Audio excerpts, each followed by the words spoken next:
Welcome back to Guff Stuff Podcast. I'm Guff. And I'm Javan. Was that a little loud? No? Okay, anyway. Is it loud for you? No, we're good. Okay.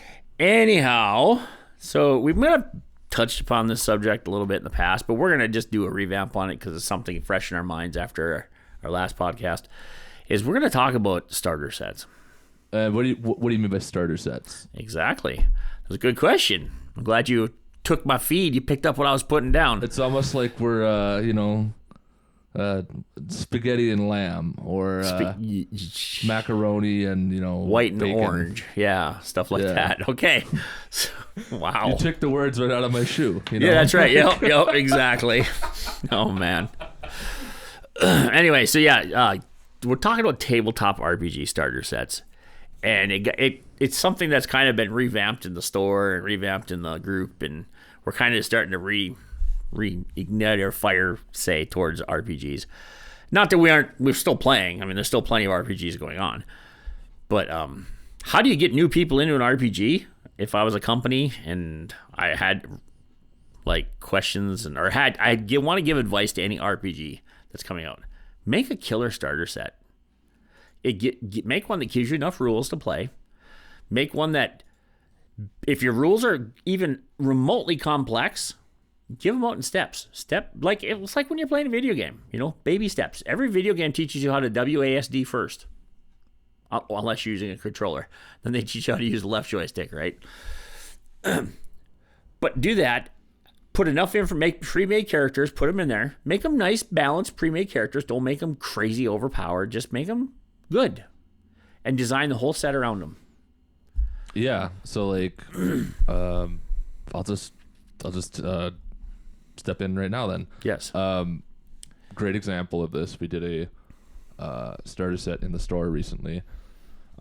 This isn't like a whim thing that we're on. Right. We've actually done some of this already. Yeah, absolutely. So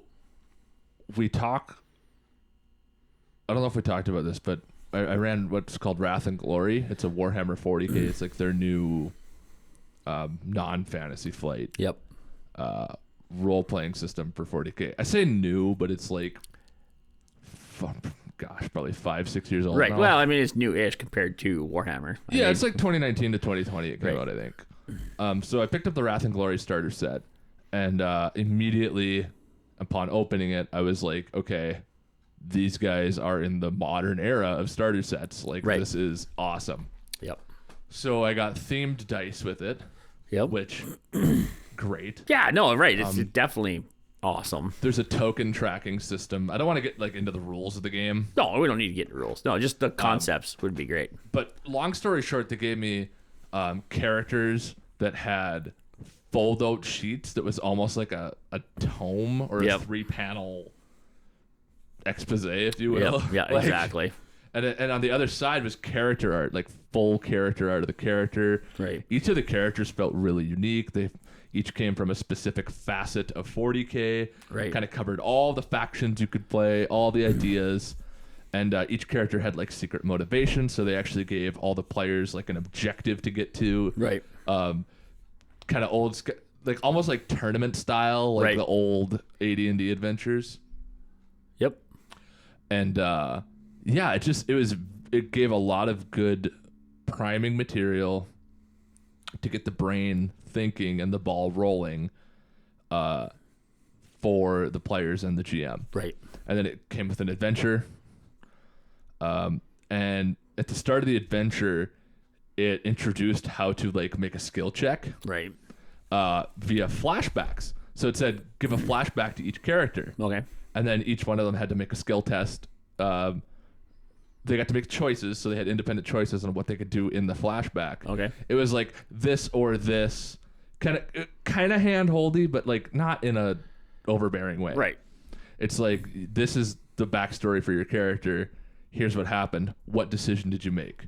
Right. And then depending upon what you did and how well you succeeded, actually affected the adventure later on. Oh, nice. But they didn't say that. Right. So people are like, oh, it's my backstory. I don't care. No, I shot the guy in the head or whatever. Well, now that guy isn't going to come and save you later on from the big scary thing. Oops. Or not join you in that fight, right? So this was a really cool way to like teach the players how to roll dice in the system, and teach them that later on that there is agency in what choices you make in this starter set will matter. Right. And now, in addition to the adventure, which turned out to be really fun, just whimsical, very engaging, Right. but also quick. Yeah. Okay. That's cool. It was linear with optional choices on how you went down the line. Right. So like it was like choose this option or this option, this option or this option, this option or this option. So it gave all the players like an option to choose from.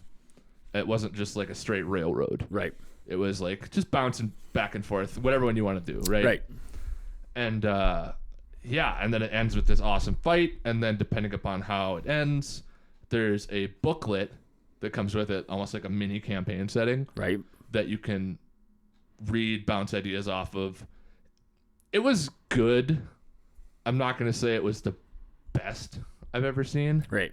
as far as that part of it, but the master class and the master stroke of this whole thing was the way that they didn't introduce mechanics until you needed them. Right.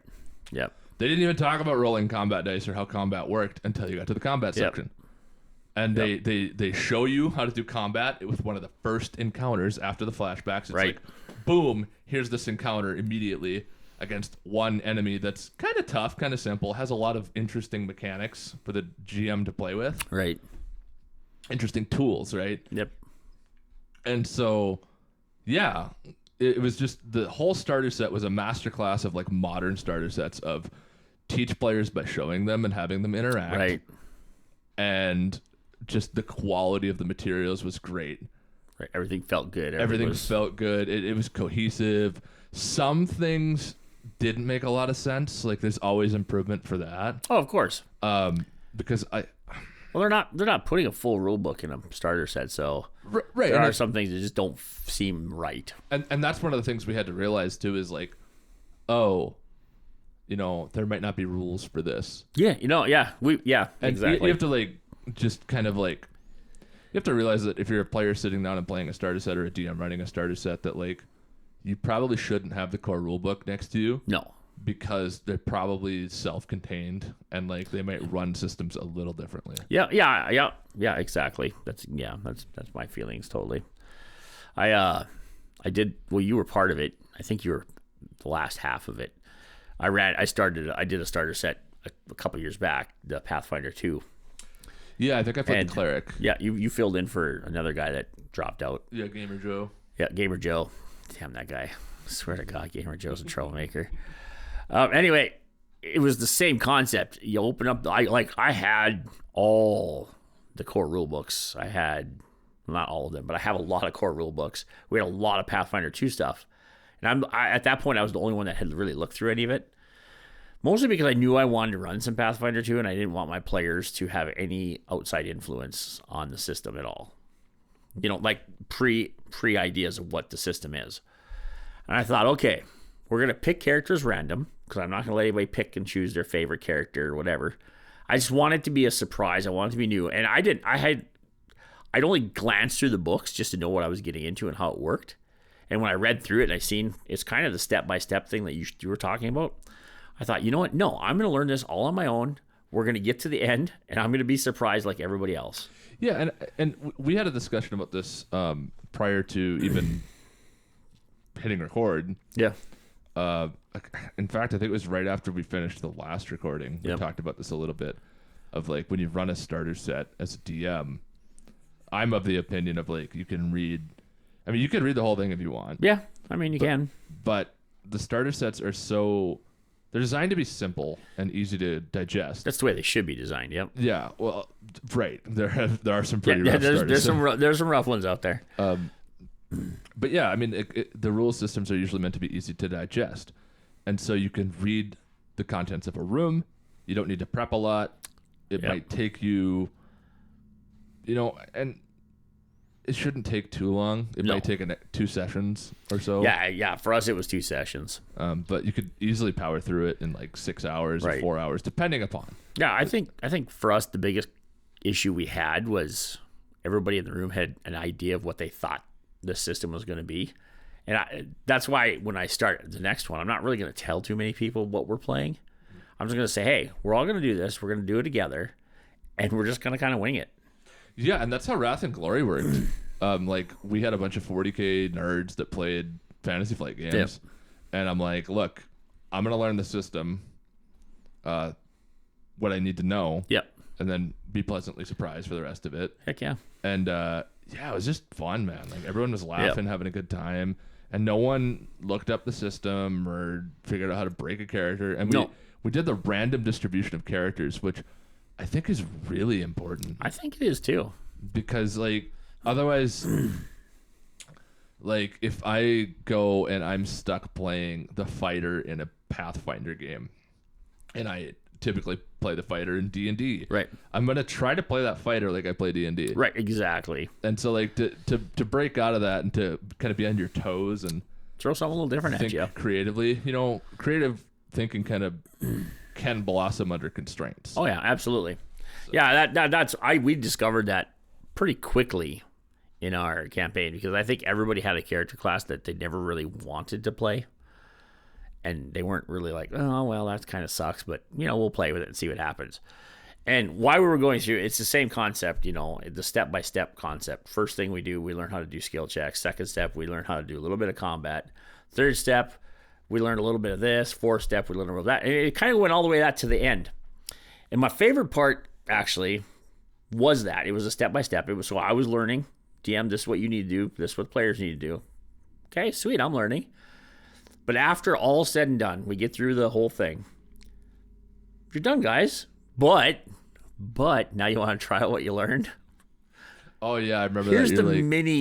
the mini boss at the end that you can go ahead and fight, but you know what? You really don't know everything about the rules yet. Let's just see what happens. And we did, and I think everybody had fun. Yeah, it was a good time. And that's good learning. The idea, too, is like there's this idea of if you know a rule set really well, and everyone at the table plays with it all the time and they're used to it. Yeah. It's like everybody playing Monopoly all the time forever against each other. Right. Eventually, like, people are going to develop strategies, a meta's going to happen. Yep. And eventually you end up with just power creep and all this other stuff. Yeah. And so it's actually nice to have starter sets to, like, explore a system. And I mean, I could say there are very few systems I've bought a starter set for and then, like, okay, I'm going to buy the core books now. Right. And the main reason being is that I've always used starter sets as, like, a self-contained one-shot. Yep. To just try out some wacky stuff. Yep. And I think I want to take the approach now of, like, rather than seeing a game that I am interested in and buying a core book and then never using it, which I'm super guilty of. No, you don't have any extra core books laying around, do you? So much. I had a the game store owners were the one set of game store owners I visited all the time. Like, dude, you own so many core books, and I'm like, yeah, but I don't play any of them. I'm like, yeah, we know. We know. It's like, oh, that hurts me. But I have tried to play a lot of them now. Right. And I feel like it's safe to say I have played a lot of them or ran a lot of them. Well, I think it's a good gauge to whether or not you want to delve farther into the system, and if not, that's fine. Did you have fun for that $20 or $25 or even $30? Yeah, I mean, so be it. Yeah, and that's the thing is, like, if do a little math here, but if you have 5 people and you pay $20 for a starter set and you get 4 hours out of it, that's $1 per hour entertainment split between 4 people or 5 people. That's not bad. That's not bad. No, yeah, and if you get a group that's really wanting to do that, maybe even get those to pitch in, and everybody pitches in their few bucks to play, and you're good to go. Yeah, it's great. And then you get, like, weird collector's dice too. Oh yeah, no, yeah, you get sometimes it's the only place to get some of those dice. So one of my favorite dice I ever had, and I still have them, is the Rick and Morty versus Dungeons and Dragons dice. Oh, yep. They're just, like, gross snot green, like luminescent green with, like, blue periwinkle writing. Yep. And just love those dice. And that adventure, I still want to run it. It's just a 5th edition versus Rick and Morty. Right. Nice. It's pretty cool. I've read through it several times, but I've never ran it. I haven't found a group that's, like, super stoked to run it. So I think I had the red box, and I think back then I'd like to say it was Grenadier making dice, the sharp dice. Oh yeah. And I think it was either that or it was I had a whole set of sharp dice, or it was a pale yellow, really smooth rounded dice. Not like round, but not like in modern day smooth, you know. I still have them. They're just in a collection. Yeah. Like I'm just like, they're just, you touch them and you're like, oh, that was like such an old, like, oh. It was great. But yeah, I think what it boils down to for starter sets, and I should mention too before we go any further, the reason we're talking about this now, like we have a whole episode on that Pathfinder 2e and kind absolutely. of a review of the starter set and the book itself. Yep. So you guys can go check that out if you want. It goes way more in depth. Right. But right now we're just base cover and stuff. So the idea is we're gonna try to run new starter sets and review them. I think essentially. That's basically. I mean, doing. I run through the internet and YouTube and all this stuff and even podcasts, trying to find stuff that interests me that I can bring to. Well, first for me, it might be a little different for you all listening, but for me, the first thing is I'm trying to find something I can bring to my store that people will play, that will invest money so I can keep the store opening and we can keep the play space open. Yeah. And after that, it's also, I like playing RPGs. My kids like playing them, and it keeps me attached to my adult children. Because, you know, like sometimes when kids get older, they kind of go off and do their own thing, and me may not have any similarities, you know. Mm-hmm. Like I know a lot of families that say, you know, some of my best friend, you know, his family grows up to be farmers or whatever, and he's not interested in that at all. He takes off and he's gone. Like they have nothing in common. Well, I've been blessed. Both of my children, I can talk into playing games anytime I want, and it goes along with that. And also, like starter sets, and I know that's where I'm not trying to get off topic too much, but starter sets, I feel, and doing reviews on this stuff will help you as players, or even as a DM or a hobbyist, to interact with other people. Like literally, like. You go into a game store and you've never played an RPG before, but they have a starter set opening and you want to try it, and you just have even a inkling of trying a starter set. Just do it. It's not gonna hurt you. It's gonna be 3-4 hours if the campaign goes smoothly. If it doesn't go smoothly, it might be 8 hours. 4 one day, 4 another. But the worst thing you do is make some friends out of it, or find out what you don't like to play. Like literally, that's it. I think it's well worth the effort and the money that goes into it. And I'd like to do that more just for that purpose, if nothing else for me. Yeah. Though I'm 100% in agreement. In fact, I think the next starter set I'm going to be running is going to be RuneQuest. Yep. I did end up finally going through and reading a fair amount of it.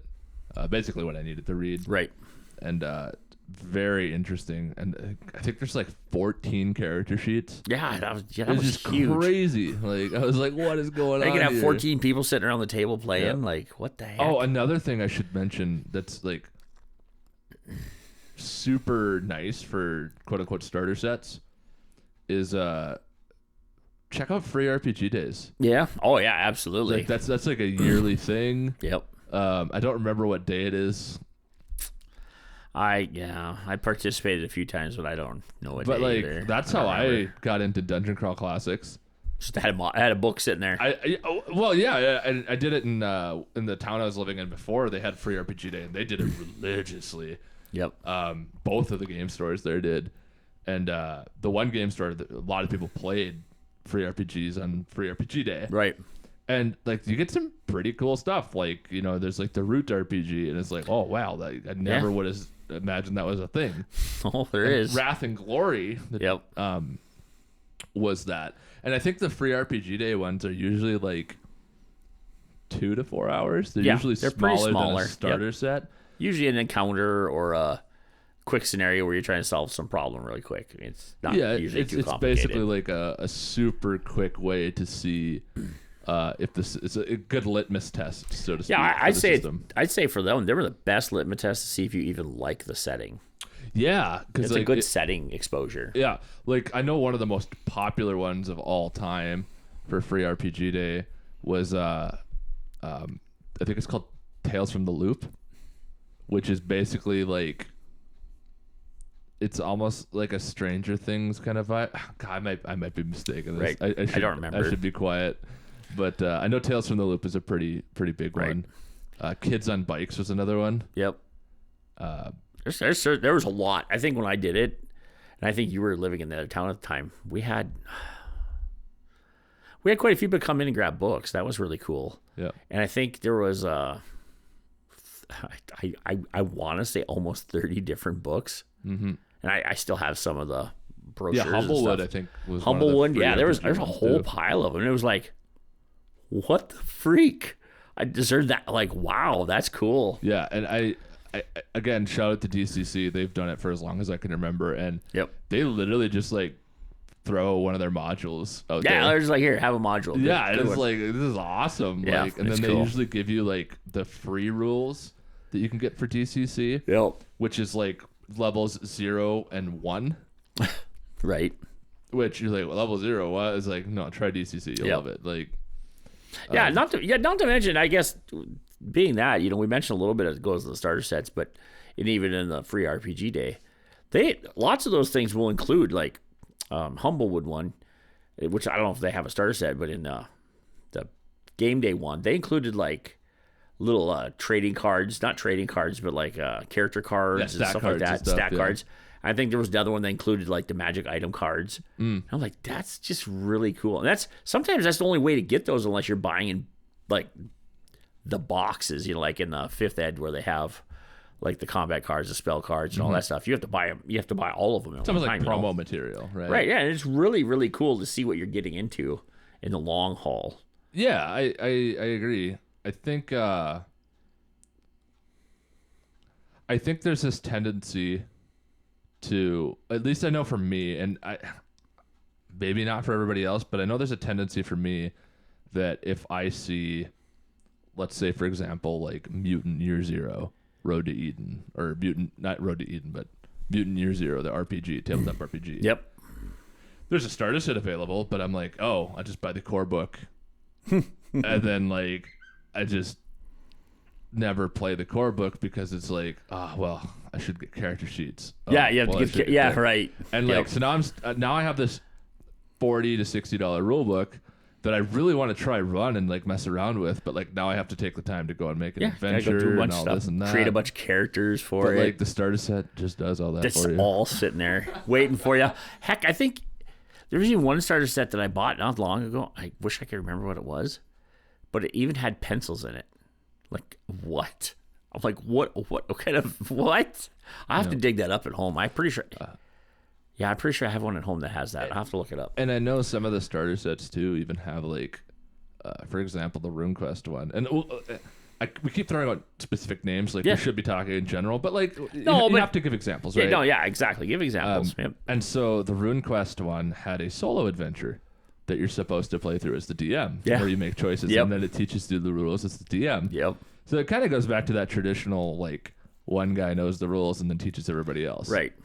Which works out pretty interesting. It's interesting, and it's kind of just how it works, right? Like, I'm not saying that's how it should work, but that's just how it works. Right. Is that, one guy is the pusher and like, hey, let's play this. And then everyone's like, okay, yeah, whatever. I'll do it. I'll try it. Yeah. And also, don't be afraid as a player to, like, say yes to a starter set. Yeah. No, just try it. Like, everyone I've played in and everyone I've ran has just been fun. Yeah.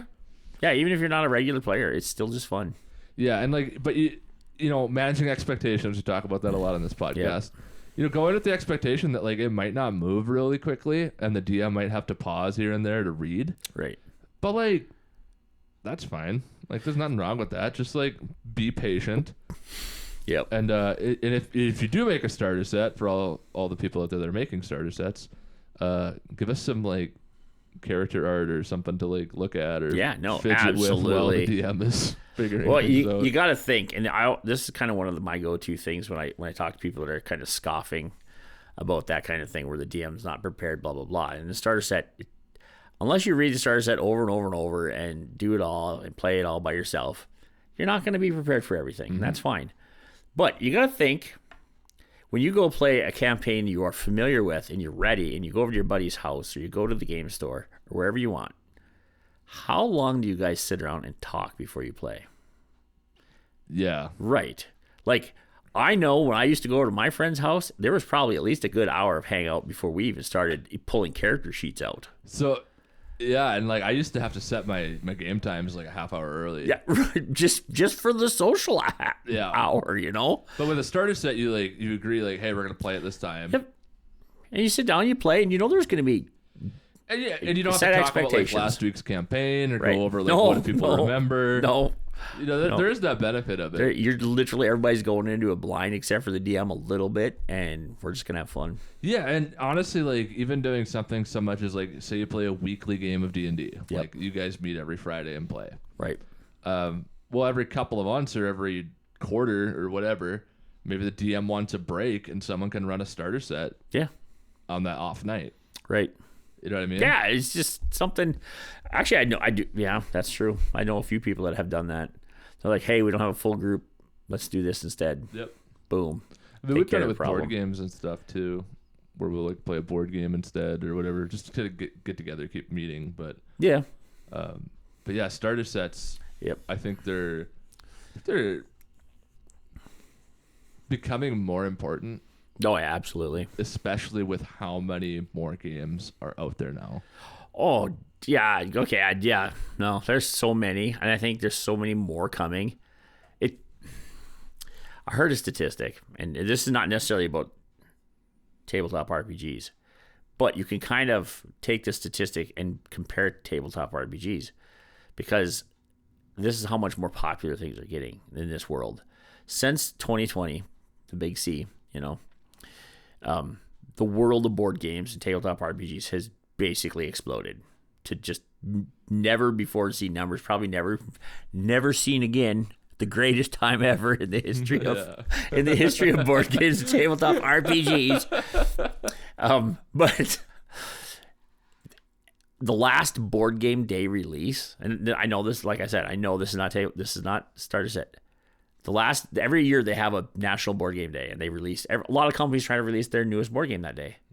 The last one had over 1,000 brand new releases. That's wild. 1,000 companies released a board game on that day. That's a lot, dude. If you could take 10% of that, which is, I would guess the tabletop RPG market is probably close to 10%.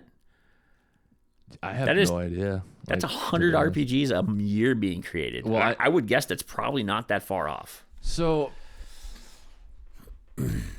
yeah, like that's a lot. 1,000 brand new, never seen before board games released last year. You know, it's interesting too because on one day. I feel like with starter sets, this would be something that would be like realistically. It's kind of interesting because starter sets typically come out after the core rule books. Yeah, it's weird. I don't understand it, but I mean, I guess I kind of get it, but it's also like it's just one of those weird like isms of tabletop RPGs. Of like, we know you want the core rules, and then we'll release the starter set after. Yeah, it's a strange one. I tell people when they come in and they're looking at RPGs, and if I have a set of RPGs on the table, I always have to buy the starter set now to go with it. And they're like, well, I'm thinking of picking up this RPG, and they're looking at, we'll even use D&D for example. I wanted the core rule books. I'm like, shoots myself in the foot. Save your $100, or well, 150 if you're buying them at full retail, right? All three, yeah. And buy the starter set. If you like it, come back and buy the core rule books. Mm-hmm. If you don't, it was $30 to $20. Yep. Oh, okay, yeah, sure. I've not even went as far as giving my personal copy to somebody to bring to their place because, like,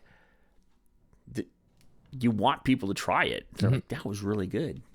Like, like at the end of the day, you want people to experience the fun and joy that you've had with it. Yep. Right? Yeah, absolutely. So, but yeah, and then like honestly, like Fandelver was a pretty solid starter set. Yeah, that was it was solid. It's actually kind of brutal as far as. Oh no, it was rough around the edges for sure. Those goblins are nasty. Yeah, they're pretty. I think it was goblins in the beginning, or was it kobolds? No, I'm pretty sure it was goblins. Yeah, I'm pretty sure it was goblins. There's a goblin on the front of the cover. If they like shoot you and then they run, and they literally tell you in the book the goblins shoot you and then they run. Yeah. And they shoot you again and then they run, and you're like, how am I going to catch these little suckers? Yeah. Hopefully the wizard knows what he's doing today. Yeah. But anyway, so yeah, I think that was a good, just a little, what we're kind of looking forward to the future, doing some starter set reviews. If there's a starter set you would like us to buy and review, just put it in the comments. Throw a name at us, We'll give it a whirl. We got a pretty healthy player base that likes to try new things, and we do it on the right day, they'll be here anyway, so it'll be fine. Yeah. Some guy might just like, hey, we're not having board games tonight. We're doing starter set tonight, and everybody will be like, oh, we're here anyway, so whatever. Yeah, and if you're a fresh tabletop RPG player or someone who wants to try DMing, yep. And you're familiar with the system, just pick up the starter set for that system and run it for your local group or your normal group or whatever. Yeah, run it for your family members, whatever you need. Yeah, run it. Actually, a lot of people do that. Yeah. A guy who used to come in here a lot, I'll say Gamer Joe again, but his family was like never understood what he does here, but he's here all the time. Like he basically lived here, and he brought home the D&D Star. He bought it and brought it home and played with them, and they loved it. Yeah. Not one of his sisters, his mom or dad, had ever even considered playing it. But they asked him, hey, what can you do that we can do together? It'll be fun. He's like, I want you to play this. They're like, okay, we said. And so I'm not sure what he had to do with them in turn, but I think he had to go on vacation with them. Yeah, or it was like a board game night that they did or something. I can't remember. He brought home the 5th edition starter set. I bought it and brought it home and played, and they loved it. Yeah, I'm turns out it's really fun. Like, that was crazy. So anyway.